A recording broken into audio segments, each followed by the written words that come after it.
Mais uma vez vamos ler o estudo Vida de Gênesis. Quanto à questão da Trindade, de acordo com a Bíblia, cremos no único Deus, Deus triuno, o Pai, o Filho e o Espírito.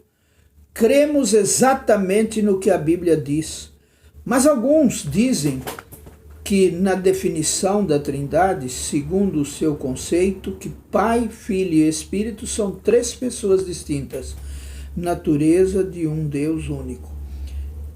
Que então dizer-se a respeito desse Deus único? Ele não é uma pessoa, já que o Pai é uma pessoa, o Filho é uma pessoa e o Espírito é uma pessoa. Então o próprio Filho é uma pessoa e o Espírito é uma pessoa. Então o próprio Deus deve ser também uma pessoa. Se for assim, então deve haver quatro pessoas no único Deus. Falar sobre a Trindade com esse tipo de terminologia causa problemas e embaraço àqueles que a usam. Não devemos envolver-nos nisso. Griffith Thomas, famoso pela exposição de Romanos, dizem os princípios da teologia. O termo pessoa não deve ser levado muito adiante ou conduzirá ao triteísmo.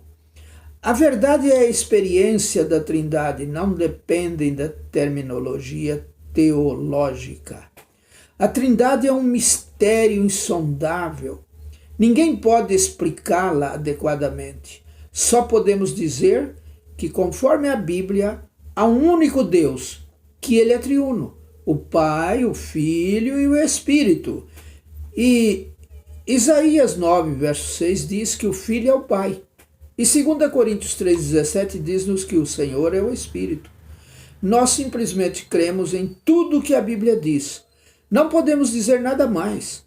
Os que mantêm o conceito de três pessoas distintas na natureza de um único Deus podem ser irmãos cristãos, mas são facciosos por causa de sua opinião e de sua terminologia.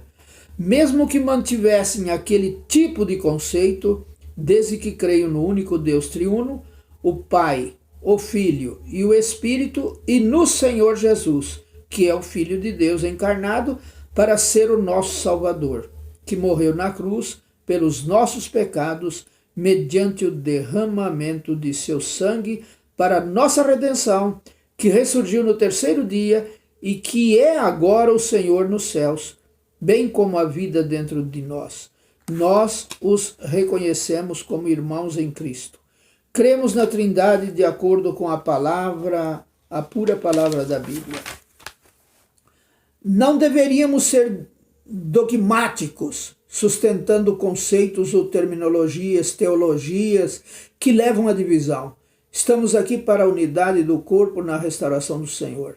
A facção introduz a maldição, mas a unidade introduz a bênção. Como é bom e agradável viverem unidos os irmãos. Ali ordena o Senhor a sua bênção e a vida para sempre. Salmo 133, verso 1 e 3. Consumando na Babilônia simboliza por Babel.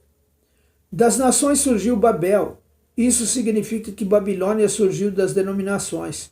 Todas as divisões e denominações se consumarão na grande Babilônia. Babilônia é a palavra grega equivalente à hebraica Babel. Se você ler o Novo Testamento, poderá ver que das divisões do cristianismo, isto é, do meio de todas as denominações surgiu Babilônia. Todas as nações nos tempos antigos resultaram em Babel. E todas as denominações no cristianismo, por fim, se consumarão na grande Babilônia. Uma vez mais, vemos que Gênesis é um livro de sementes, pois aqui em Gênesis 10, vemos a semente da Babilônia.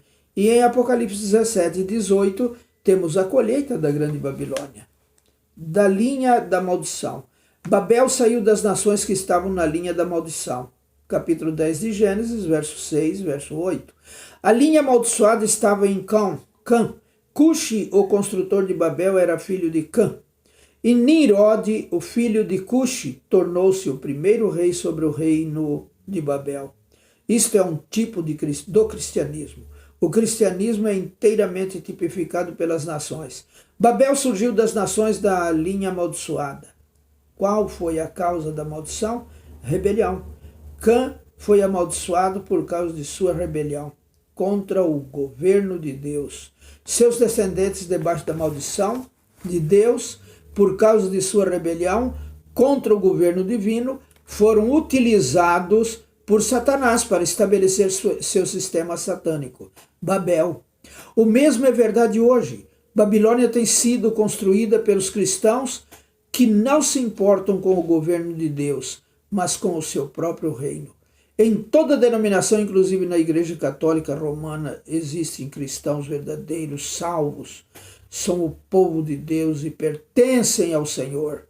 Mas a organização das denominações em que eles estão não é de Deus. As organizações denominacionais têm sido utilizadas por Satanás para estabelecer seu sistema satânico, a fim de destruir a economia de Deus na vida adequada da igreja. Todos os verdadeiros cristãos, não importando onde estejam nas denominações ou mesmo na Igreja Católica Romana, são salvos. Mas o sistema, a organização maligna está debaixo do julgamento de Deus. Amém.